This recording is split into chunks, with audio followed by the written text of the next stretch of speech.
guys, good morning po. Morning po ang bawat isa. Kamusta po ang bawat isa? Say hi, Teo. Hi. Sabi mo na, dali. Good afternoon po. Kasi magtatanghali na po. Magta-12 na po ng hapon. Ay, ng tanghali. Say hi, guys. Hello po. Yeah. Hello po. Medyo makulimlim po ang panahon ngayon, guys. Pero ako po yung naglalaba ngayon. Naglalaba ako kasi tambak ng mga Kaya naman sinipag na. Kailangan na po talaga maglaba. So, pakita ko lang po sa inyo update sa aming mga mais. Dahil na-harvest na nga po lahat ni Alvin. Ang mga mais. At naibilad na nga rin po lahat. Kaya naman po ay ready na po siyang ipagiling ni Alvin.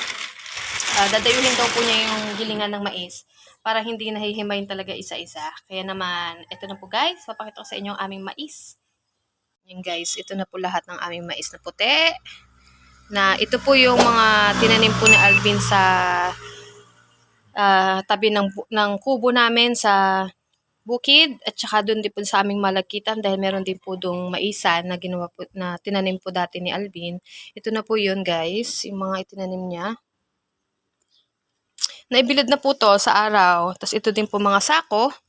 Ay may mais din po yan. And guys, puti din po yan. Lahat. May mais. Finally po, na-harvest na po lahat na Alvin. Ang mga mais.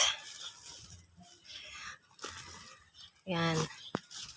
Ito din po. Meron din po doon natirang upak po ng mais. Ay, ang ginagawa po dyan guys ay pinapakain na po sa mga baka. Para naman may kumpay na po sila. Hindi rin po masayang. Kaya naman, ito na po si Alvin. Ang gagawin po ng Alvin dito po guys ay sinasako na po ang iba. Ayan guys, meron pa po doon sa baba. Isasako po lahat to ni Alvin guys para po idadayo po doon sa nagigiling po ng mais. Kasi dati po guys, ginagawa po namin dito ay iniisa-isa po talaga namin tong, imagine niyo po to sa dami pong to. Talaga namang mano-mano po talaga ang paghihimay po namin dyan. Talaga naman ang kamay mo ay pud-pud-pud talaga dito. Talagang isa-isa po talaga yan. Kada isang ganto talaga ang isa-isahin mo yung hihimayin na ganyan-ganyanin mo pa. Tapos kapag dating nakatapos, pud-pud na po ang kamay mo. Pagang-paga na rin po siya kakahimay. Pero ayos lang po kasi may ibebenta naman po yan. Guys, yung pagigilingan po na dadayuhin po na Alvin ay sila na rin po yung namimili ng mga mais na ito. Tapos sila na po yung talagang nagdadala na po dun sa pinagdadalhan po nila mga kumpanya po siguro yun. Kaya naman po, dito naman po talaga ay lahat po ng nagtatanim po ng mais ay ganun po ang ginagawa guys. Not unless po kung talagang pangkumpay lang po talaga. Pero this time po, ay talagang pangbenta po talaga itong mga mais na ito. Tapos yung mga upak, yun po ay kinukumpay po sa aming mga baka. Para po, hindi po sayang. Sa Alvin. Ako po ay maglalaba po ulit. Tapos si Teo, nasa walker niya. Play naman lang dyan na. Hi! Say hi! Hi daw! Hi! Si Tayo po guys ay may ngipin na isa.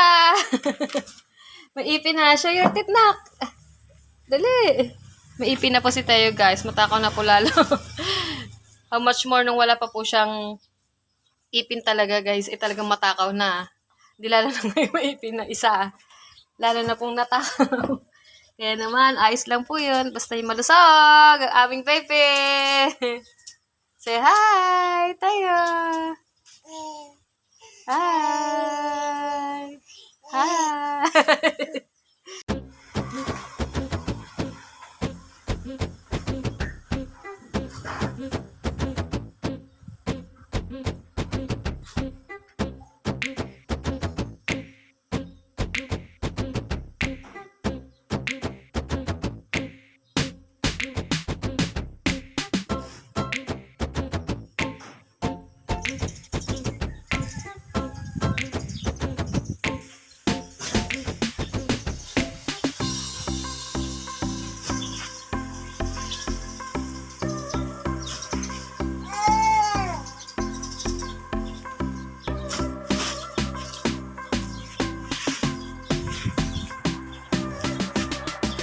sinaing nagalunggong.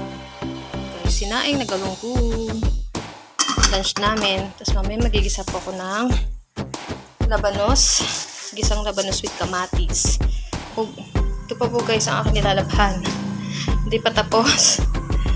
Dito po kasi si CR guys naglalaba.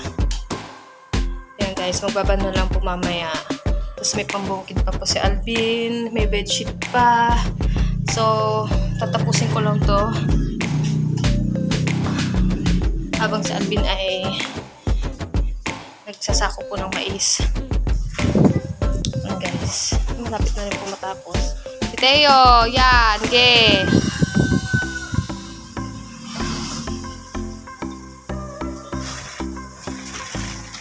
Sa punta mo na! Mahilig na po mag-abot si Teo ng kung ano-ano. Kaya talaga alang bantay, sarado.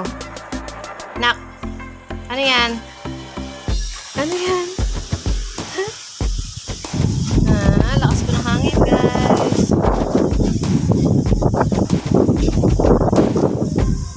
Ako mga nilabulay nandun pa po. Ayun po nandun guys ang aking sampay. Damit ni Teo nandun na. Konting gamot na pambahay. Ang sexy naman na mister ko. Wiwit! Wiwit! Ang sexy mo naman, sana all. Ang sexy na tatay mo, nak. Ay!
Okay?